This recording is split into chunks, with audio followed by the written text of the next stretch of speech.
जी अगर अनुमति है तो हम 10 मिनट क्वेश्चन आंसर लेंगे। बिल्कुल। साधु साधु साधु। सभी को विनंती है कि अपने हैंड राइज कर सकते हैं। आपको अगर क्वेश्चन है तो मैं आपको अनम्यूट करूंगा, आप क्वेश्चन पूछ सकते हैं। जी रश्मि। वंदना बनते जी। बनते जी, मेरा क्वेश्चन ये था कि हम किसी भी एज में प्रवचित हो सकते हैं? बिल्कुल, किसी भी एज में। मतलब नॉर्मल एज क्या है, एज लिमिट क्या है? कम से कम 7 साल। अच्छा, 7 साल के ऊपर किसी भी एज में? हाँ।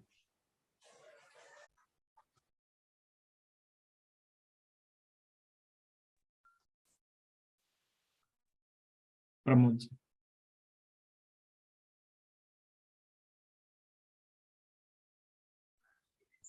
वंदामी भंते जी।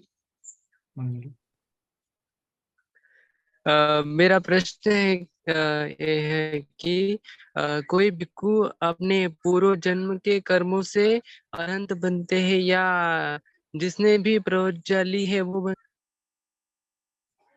देखो, पारमिता चाहिए। अब वो पूर्व जन्म की भी हो सकती है और जन्म की भी हो सकती है। जरूर नहीं कि देखो, साधारण सा अनंत बनने के लिए जरूर नहीं कि आपको भोजन लेना पड़े। एक जन्म के पारमिता भी सफिशियंट है, पर उसकी बुद्धि वैसी होनी चाहिए, तीक्ष्ण, और उसकी वैसी बल होना चाहिए। तो एक जन्म की पारमिता भी इनफ है उसके लिए। अगर उसकी बुद्धि उतनी नहीं होंगी और पूर्व जन्म के पारमिता होंगे तो भी मुक्त हो सकता है इस जन्म में। अगर बुद्धि उतनी नहीं है और पूर्व जन्म के पारमिता भी पूरे भरे नहीं है तो इसको इस जन्म में थोड़ा मेहनत करना पड़ेगा। ठीक है। लेकिन हमें पता कैसे चलेगा कि हमारी पारमिता पूरी है या नहीं?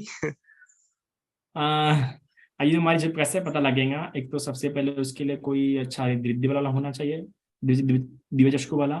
खुद का तो पता नहीं लगा सकते, जैसे जैसे हमारे धर्म में रुचि बढ़ती है उससे हमारे पारमिता परिपक्व होते हैं, है ना। जैसे संवेग उत्पन्न होता है धर्म को लेके, है ना। हमारा दान का भाव बढ़ता है, हमारा सेवा का भाव बढ़ता है, हमारा शील का भाव बढ़ता है ना। ये अगर बढ़ते जा रहे समझ आपके पारमिता पुष्ट हो रहे। ठीक है। और सुतापति हो गया फिर तो ठीक समझ जाओ हो ही गया।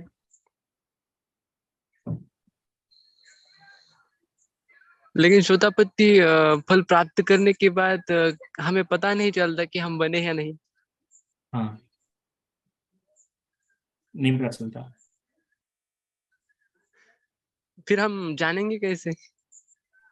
देखो, सोतापति जरूरी नहीं कि जाने की नहीं जाने, पर कहीं ना कहीं जो सोतापति होने के बाद जो विचिकित्सा जो नष्ट हो जाती है, सबका जो नष्ट होती है, और श्लोक पराम जो नष्ट होता है, वो सबसे बेस्ट है। आपके शीले टूटते हैं। तो जरूरी नहीं कि जाने नहीं जाने, पर एक कहीं ना कहीं एक अनुभूति का जो जीवन रहता है, वो पटिपदा का जो जीवन रहता है, वो आपको इतना आनंद होता है, इतनी अनुभूति होती है कि आपको मतलब नहीं रहता कि मैं सोतापति हुआ कि नहीं। आपको जीवन, आपने अपने जीवन की शुद्धता में इतना आनंद मनाते हैं आपकी क्या बात है। हाँ ठीक है। ये देखिए। मैं एक हाँ। बात बताना चाहता हूँ हंते जी। क्या सोतापति है? नो।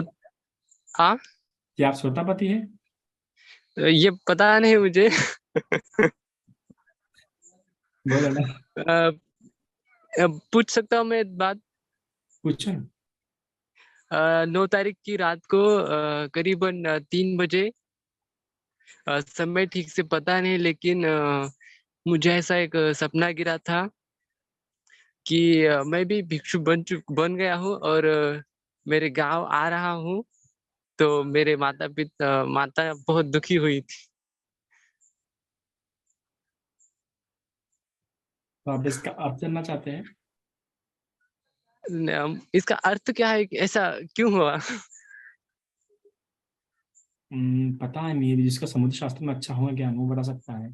पर फिर भी एक बात अच्छी है, अगर सुबह का सपना है तो क्या पता सच हो जाए, आप भी जल्दी भिक्षु बन जाओ। साधु साधु साधु। ठीक है। ठीक है, बस ठीक है। तब तक घर मत जाना वापस जब तक मुक्त ना हो जाओ। धन्यवाद बंदे जी। ठीक है। साधु साधु साधु। हाँ विदेही। वंदामी भंते जी। मंगल बोलो। भंते जी, तो जब कोई भी अनंत होता है तब वो तो देवता लोक में जाते नहीं है, तो उनका क्या होता है? अगर कोई अनंत हो गया और अगर उसकी मृत्यु हो गई तो उसका कुछ भी नहीं होगा, है ना। अब वो मुक्त हो जाएगा, उसका कोई जन्म नहीं होगा। जिस प्रकार से जब दिया बुझ जाता है तो हम ऐसा बोलते क्या कि जो इसकी जो बाती थी बुझने के बाद, जो आग जल रही थी बुझने के बाद कहाँ गई, उत्तर में गई, दक्षिण में गई, पूरब में गई, पश्चिम में गई, ऊपर गई, नीचे गई, ऐसा बोल सकते क्या हम? जो बाती बुझ गई, नहीं। उस बुझी बाती को, उसी प्रकार अनंत होने पर उसकी तृष्णा समाप्त हो गई तो भी वो कई जन्म होगा ही नहीं उसका, अगर मर गया तो, मृत्यु हो गई तो, पर निर्वाण हो गया तो उसका जन्म होगा ही नहीं, मुक्त हो चुका है, अभी कोई ख्वाहिश नहीं उसका। नहीं, वो कहाँ, हम्म? पर वो कहाँ होते हैं अभी? वो होते ही नहीं, अभी प्रश्न उत्पन्न होते ही नहीं, होंगे ही नहीं अभी वो। ओके बनते जी, अनंत साथ हो गए, अगर अनंत हो गए, शरीर भी छोड़ दिया, शरीर भी नष्ट हो गया तो कहीं नहीं है। अनंत हो गए पर शरीर है साथ में, जिंदा है, तो फिर जहाँ होंगे वहां होंगे सशरीर। ठीक है बनते जी, साधु साधु साधु। ओमनी जी। तो या मतलब जी मेरा सवाल था जो वैदी जी ने भी पूछा ना, तो वो चले जाते हैं मतलब नॉन एग्जिस्टेंट, ऐसा कोई प्लेन नहीं है जहाँ पे जो भी एनलाइटेंड सोल्स या फिर जिनको भी निर्वाण हुआ है वो ऐसे वहां पे होते हैं कोई प्लेन पे? नहीं, लोकोत्तर इसलिए वो कहा जाता है, सारे लोकों से उतर गया वो, उस अवस्था को लोकोत्तर अवस्था कहते हैं, जो लोक से ही उतर गया है। जो 31 श्लोक है, इस 31 श्लोकों में कहीं होगा ही नहीं, लोक से उतर गया। पर जैसे धम्मकाया फाउंडेशन है, सॉरी धम्मकाया के संग का, हाँ धम्मकाया फाउंडेशन, और कुछ महायान के जो सेक्ट है वो निर्वाण को भी एक लोक के रूप में देखते हैं, और यही पे मिथ्या दृष्टि है, यही पे सबसे ज्यादा हानिकारक हो जाता है। अगर आप उसको भी लोक मानोगे तो नित्य का भाव उत्पन्न हो जाएगा, क्योंकि वो फिर नित्य वाली भावना हो जाएगी कि निर्वाण नित्य है भाव है, तो फिर उसको नित्य के रूप में देखोगे तो फिर से फिर जो दिट्ठी है, आप दिट्ठी के जाल में फंस जाओगे, समय दृष्टि नहीं रहेंगी। तो इसलिए ये मिथ्या दृष्टि हो जाएंगी कि उसको भी लोक के रूप में देखना है ना। तो ऐसा कोई लोक नहीं है। मुक्त हो गए तो मुक्त हो गए, मुक्त होने के बाद अभी कुछ रहा ही नहीं ना फिर से उत्पन्न होने के लिए, जी जी। है ना। फिर से वो कंपो मतलब वो एग्रीगेट्स, क्योंकि हमारा शरीर कैसे बना, एग्रीगेट से बना हुआ है, 5 तरह के एग्रीगेट से, है ना। कौन एग्रीगेट है वो? मटेरियल एग्रीगेट, रूप, ठीक है, वेदना, संज्ञा, संस्कार, विज्ञान, मतलब परसेप्शन, संस्कार, परसेप्शन, वॉल्यूशन एंड कॉन्शियसनेस, ठीक है। तो और रूप, ये 5 तरह के एग्रीगेट्स है, जो है ये 5 तरह के जो स्कंद है, इसके बीच में एक फोर्स है जिसे बुद्ध की भाषा में हम कह सकते हैं उपादान, है ना। या फिर हम मॉडर्न लैंग्वेज कहते हैं अटैचमेंट, या फिर क्रेविंग, है ना। ये क्रेविंग क्या करता था, ये क्रेविंग ऐसा फोर्स, मतलब एक तरह का फोर्स करता था। कौन सा फोर्स? अट्रैक्शन का फोर्स करता था काम। ये फोर्स ये 5 एग्रीगेट को फिर से बार बार जोड़ने का काम करता था, एकदम जिस प्रकार बॉन्ड कह सकते हैं हम उसे, स्ट्रॉन्ग फोर्स होता है ना, केमिस्ट्री में होता है ना, सॉरी फिजिक्स में होता है ना, स्ट्रॉन्ग फोर्स, है ना, ग्रेविटेशनल फोर्स वगैरह, जो ज्यादा जो फोर्स बताया गया है ना। तो ये फोर्स क्या कर रहा था, इनको फिर से जोड़ने का काम करता था, इनको आकर्षित करने का काम करता था। तो इसी फोर्स के कारण बार बार हमारा रिबर्थ हो रहा था। तो इसलिए बुद्ध ने सत्य की 4 दुख की परिभाषा में कहा, पंच उपादान खंडापि दुख, तो 5 उपादान स्कंद दुख है। तो जब जब उपादान होगा, ये जो फोर्स होगा, जो अटैचमेंट का फोर्स हमें बार बार रिबर्थ कराता है, ये फोर्स बार बार इन एग्रीगेट्स को जमा कर देता है, इकट्ठा कर देता है। पर जब अनंत बन जाता है तो उसका उपादान ही नष्ट हो जाता है, उसका उपादान होता ही नहीं है। तो जब तो जो बच्चा हुआ है, जो फ्यूल बचा है, उसमें जीवन जी लेता है ना। फिर जब मृत्यु हो जाती है तो फिर से कोई फोर्स रहता नहीं उन एग्रीगेट्स को जोड़ने के लिए, तो फिर से उसका जन्म होता ही नहीं। ओके या Bhante ji, very well, thank you. और आपका जो रिसर्च पेपर है, आप please just let me know what we can do. मैं तो ठीक है, 3-4 थैंक यू दिन में आपको भेजूंगा। जी, थैंक यू भंते जी, साधु साधु साधु।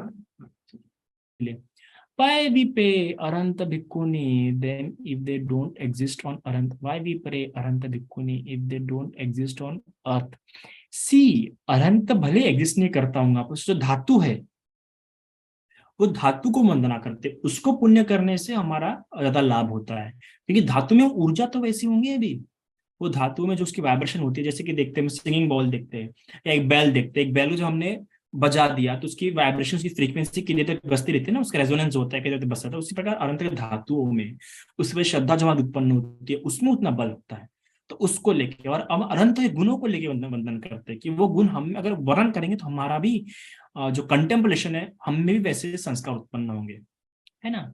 Sure, thank you, will be waiting for answer. Okay Bhante ji, can we got books in PDF for studying in our group? Can we got books on what topic? किस पे आपको बुक्स चाहिए? अभी जो हम जल्दी एक शुरू करने वाले सूता सीरीज करके, तो उसमें तो नोट्स वगैरह प्रोवाइड करने वाले हैं हम, क्योंकि वो PDF बेस्ड मैं मोस्टली सूत्र पढ़ाने वाला हूँ, है ना, जिसमें 18 वाले भी मैं कवर करने वाला हूँ। सो उसमें, हाँ, तो उसमें हो सकता है। बाकी कौन से बुक चाहिए आप बताइए, ठीक है। ओके दक्ष,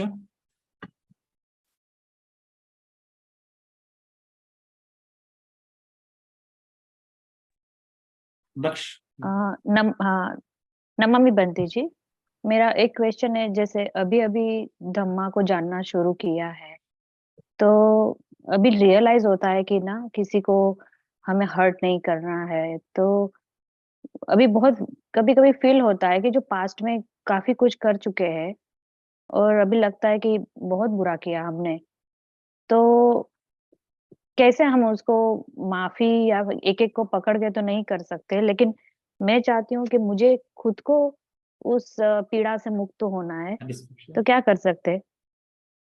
देखिए, ये अनुभव मेरे साथ भी ऐसा ही है, क्योंकि मैं वाणी से पहले बहुत, मेरा वाणी एकदम, मतलब कैसा, मैं बुरा नहीं बोलूंगा पर टोच के एकदम बोल देता था मैं।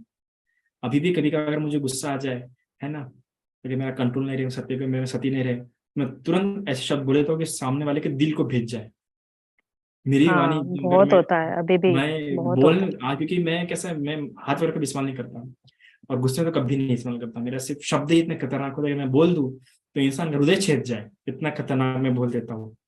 तो मैंने भी अपने पास में सब बहुत लोगों को टोच टोच के साथ होते, तो मुझे भी बहुत पछतावा होता है, क्योंकि जब मैं पढ़ रहा था नरक के बारे में तो पता लगा कि कितना ऐसे, तो आज भी कभी कभार वो ग्लानि, वो पछतावा उत्पन्न होता है, पर उसके लिए कुछ नहीं कर सकते थे क्योंकि हम वो कर्म कर चुके हैं। बस अभी हमने इस प्रयास करना चाहिए कि आगे से गलती किसी को लेकर ना हो और कैसे शील विशुद्धि को प्राप्त हो, शील विशुद्धि बनी रहे हमारी, इसका प्रयास कर सकते हैं। बाकी पुण्य कर्म यही उपाय, और दूसरा कोई उपाय नहीं। अभी भी ना बोलने में तो बहुत ही हो जाता है, मतलब मैं तो लिटरली नोट्स लिखती हूँ कि आज सुबह से शाम तक मेरे से छोटी सी गलती भी हो गई तो मैं लिख देती हूँ, नेक्स्ट टाइम नहीं होना चाहिए, क्योंकि समहाउ मेरे से राइटिंग बहुत इफेक्टिव है। मुझे ऐसे ही मेमोरी आती है कि नहीं, लिखती हूँ तो याद रह जाता है, सोच सोच के याद नहीं रहता है। तो अभी तो लिखना भी शुरू कर दिया कि नहीं, आज मैंने इसको हर्ट किया है, आज थोड़ा सा भी ये नहीं बोलना है। नहीं, वो याद ही मत रखिए, भूल जाइए उन बातों को। अच्छा वो पछतावा, क्योंकि उनसे पछतावा क्रिएट होगा और वो मरते समय उत्पन्न हो गया ना, तो वो गए और भी नरकेश। अच्छा, वो भूल जाना ठीक है, मतलब लेकिन याद कीजिए मत। हाँ ये भी है।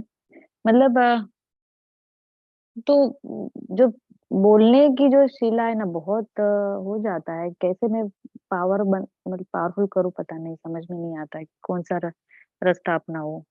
याद भी नहीं करना है तो बोलने पे लेके भी किसी तो भी मध्यम निकाय या कहीं पे तो भी कितनी तरह की बातें वो नहीं करना चाहिए, बताए हैं। कभी समय मिला तो मैं जरूर उस पर बताऊंगा। याद भी नहीं एक बार करना है एक तो बार याद तो आ जाता है ना, जैसे देखो मैंने इसको हर्ट किया था ना, अभी ये नहीं होना चाहिए, कल से एक ये बार क्या नहीं होता है करना कि हम सम्यक वाणी पे ज्यादा बल दीजिए। सम्यक वाणी में क्या सिखाया जाता है कि किन बातों को नहीं बोलना। एक बार ये सीख लेना इंसान ने किस तरह की बातें नहीं करना है, तो अपने आप उन बातों से है। इंसान दूर हो जाता है। अच्छा, हाँ, वो जान लीजिए किस अभी तरह की बातें नहीं करना है। एक बार वो जान लिया तो आपका अपने आप वाणी सवार हो ही जाएगा। ठीक है। हाँ, थैंक यू, थैंक यू। साधु साधु साधु। संध्या बालदरे जी। वंदा में बनते जी। हम्म। मेरा प्रश्न बनते जी, अभी आपने पिछली जो धम्म दर्शना दिए थे तो उस दिन का क्वेश्चन रह गया था।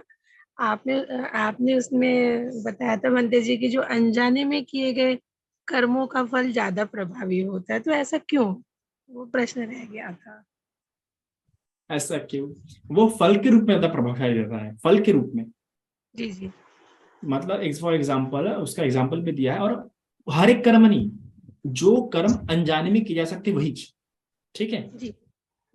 हाँ, तो तो जानने की क्योंकि इच्छा क्योंकि इसलिए। एक जगह पे ऐसा भी कहा है कि जान के किए कर्मों का फल ज्यादा है। जी ऐसा भी है मेरे प्रश्न में, और इस जगह पे ऐसा भी कि अनजाने किए हुए फल का क्रम ज्यादा है। सम फॉर एग्जाम्पल, उसके लिए जो अनजाने किए हुए क्रम का फल ज्यादा है, उसमें ऐसा एग्जाम्पल दिया है कि समझ जाइए आप एकदम बात कर रहे हैं जिससे एकदम मस्त है, ठीक है, और जी पीछे से कोई गर्म धड़कती हुई सलाख लाए और आपको लगा दे, जी कितना डर जाएंगे आप, जी जी कि कितना दर्द होगा। पर भाई आप बात करें, आपको पता है कि पीछे से कोई आ रहा है और आपकी गर्म सलाख लगा रहा है, तो आप डरेंगे क्या?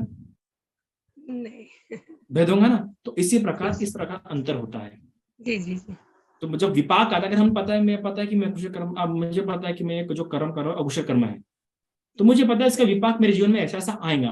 तो जब भी कभी उस कर्म का विपाक आएगा तो हमें पता लगेगा कि मेरे कर्मों का फल है, मैं क्यों दुखी हो रहा हूँ। तो कम से कम इतना इतना रेडी रहता है वो, जी ठीक है। जी। और भंते जी अभी जो पिछली अभी उपासिका जी ने जो पूछा था कि बार बार मन में पछतावा होता है, तो उसके लिए क्या करे, तो एक भंते जी है श्रीलंका के, उनकी धम्म देशना में मैं जुड़ी थी, तो थोड़ा सा उन्होंने बताया, तो अनुमति हो आपकी तो थोड़ा सा मैं बता सकूं कि जब मन में पछतावा हो तो मतलब क्या करना चाहिए, उन्होंने बताया था, तो उन्हीं के शब्दों में मैं थोड़ा सा, अगर आपकी अनुमति हो तो 2 शब्द बोलना चाहूँ। बिल्कुल बिल्कुल। भंते जी ने ऐसा बताया था कि बार-बार अगर हमारे मन में पछतावा होता है, तो हमको ऐसा सोचना चाहिए कि पहले हम जिस मार्ग पे जा रहे थे, वहाँ पर मान लीजिए आग जल रही है, पर हमने उसको अब देख लिया, तो हम अपना रास्ता बदल देंगे। तो अब हम अपना रास्ता बदल देंगे, तो हम उस वहाँ जाने से हम बच जाएँगे। या फिर हमको ऐसा सोचना चाहिए कि हमारा जो पिछला हो गया तो हो गया, लेकिन अब मैं सुधर चुकी हूँ। मैंने अपना मार्ग बदल दिया है, अब वो गलती मैं नहीं करूँगी। उस गलती के प्रति मैं क्षमा याचना करके मैं उसको भूल चुकी हूँ, और मैं अपने नए मार्ग पे चलना मैंने प्रारंभ कर लिया। तो आप अगर ऐसा सोचेंगे तो जो पछतावे का आपका भाव है वो कम होने लगेगा, उन्होंने ऐसा बताया था। और सच में भंते जी मैंने ऐसा किया तो कुछ तो मुझे पछतावा जो पहले कुछ बातों के लिए हो रहा था, तो सच में मुझे शांति मिली उसमें। साधु साधु। मेरा भी रिसर्च पेपर इसी पे है, किस प्रकार थॉट्स को हटाए, है ना। जी, जी। जब रिसर्च पेपर हो जाएगा तो मैं आपसे साथ शेयर करूंगा, आप जरूर जी, जी। पढ़िएगा। पास तरीके जी, उसमें बताए गए हैं, कैसे पास हटा मन की बातें को हटा सकते हैं, तो ठीक है। जी, जी। साधु, साधु, वंदन भंते। खत्म करिए, तुमको समझ आना है क्या संदेश? हाँ बोलिए, वंदन बनते। मैं बोलूं? कंटिन्यू करिए। हाँ, बनते जी, अभी जो एक उपासिका थी, उन्होंने बोला कि वो सॉरी, एक मिनट।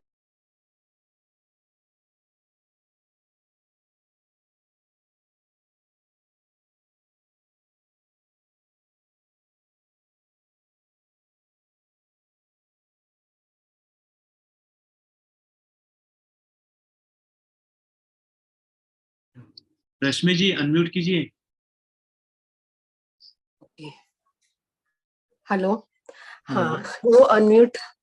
हाँ, मतलब अभी जो उपासिका ने क्वेश्चन किया था ना कि वो लिखती है, नोट करती है किसी ने हर्ट किया है, मतलब किसी को हर्ट हुआ है, ऐसा वो लिखती है।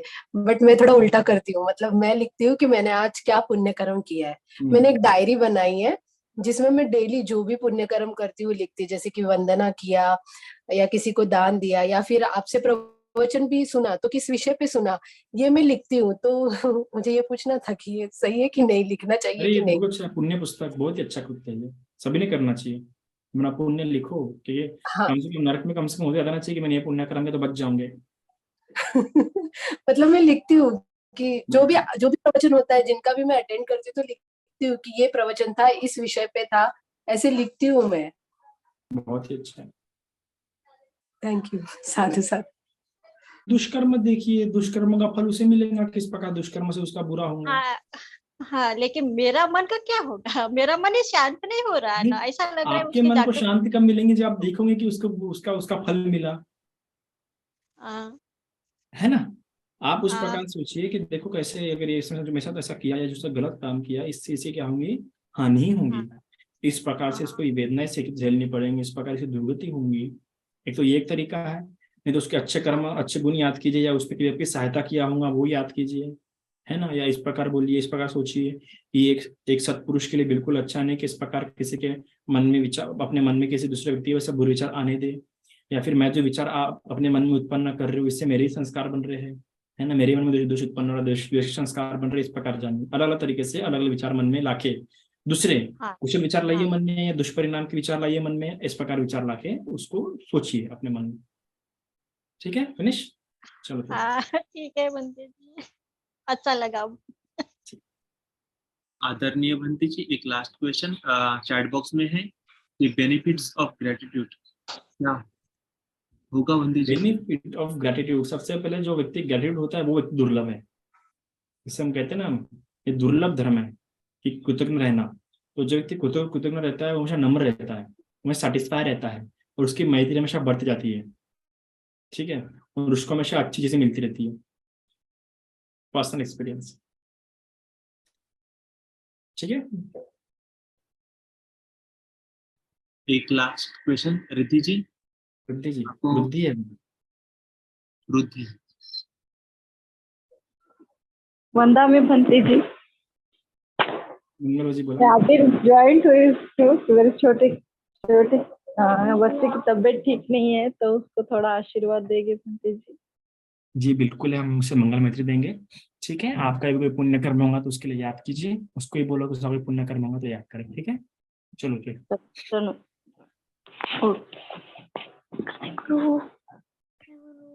वंदा में भंती जी, कैमरा ऑन चालू कर है। दिया। एक ही मिनट है, एक ही मिनट। हाँ, आप अभी कैमरा ऑन कर सकते हैं। दोनों हाथ जोड़ो। हम नको तो चलो। वंदा में भंती जी, मंगल बेटा, क्या हुआ, बुखार आ गया, क्या हुआ?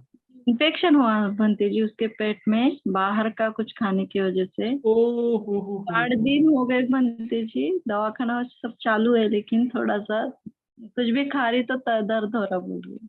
कोई पुण्य कर्म किए, याद आ रहा है क्या बेटा आपको? मम्मी का सुनना, हेल्प करना, हेल्प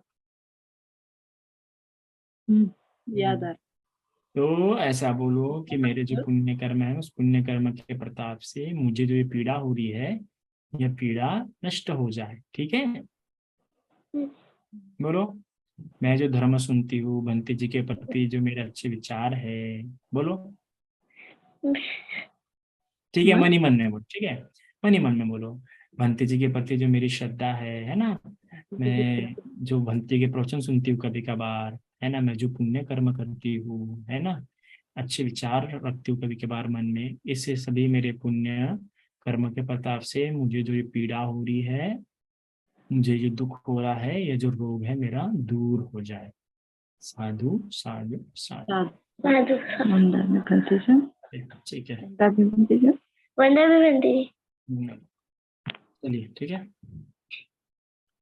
कायेन वाचा चित्तेन पमादेन मया कतं अच्छयं खमामि भन्ते भूरि पय्या तथागत। कायेन वाचा चित्तेन पमादेन मया कतं अच्छयं खमामि धम्म सन्दिथिक अकालिक। कायेन वाचा चित्तेन पमादेन मया कतं अच्छयं खमामि संघ पुण्यं खेतं अनुत्तर। साधु साधु साधु।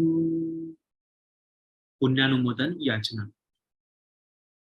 ओकास वन्दामि भन्ते मया कतं पुण्यं सामिना अनुमोदितव्यं। सामिना कतं पुण्यं मह्यं दातव्यं। साधु साधु अनुमोदितव्यम्। ओकास द्वारत एन कतं सप्पं अच्छयं खमतु मे भन्ते।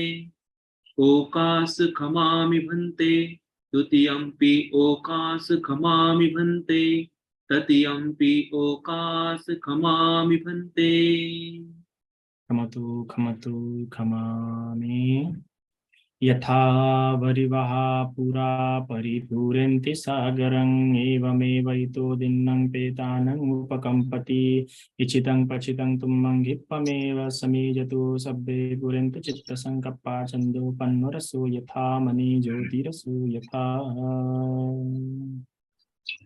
अभिवादनशीलस्य नित्यं वड्डापचायिनो चत्तारो धम्मा वर्धन्ते आयुवन्नो सुखं बलन्ति। साधु साधु साधु साधु।